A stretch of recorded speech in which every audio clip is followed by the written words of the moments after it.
Hello guys, welcome back to my channel. So today I will teach you how to use engaged shoppers. First of all, what we're gonna do is we just need to write our interest here for like what we are selling. Like I am selling women's clothing, so I'll just write it down women's clothing. If you are selling toys, then you can add toys. If you are selling anything else, anything related to your product, then you can add here, and you can add multiple sections here. It's not like you can only add one section. And you can see the reach here. Women's clothing reach is very high. If I'll just leave it as it is, then it will target a wide number of audience, and I will not get the results. So there will be very loss in my ad spend.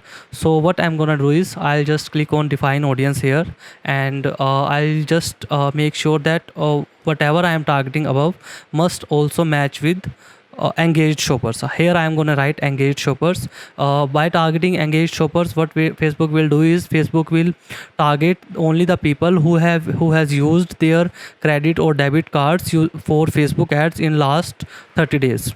So I am writing it down here. And by targeting engaged shoppers, now what Facebook will target is they will target the people who are interested in women's clothing and who are also did shopping through Facebook in last 30 days. So that's how we can directly target shoppers instead of targeting random people over there. We can targeting the people who are already shopping through Facebook and who are already active in the shopping feed, and who are already buying from Facebook.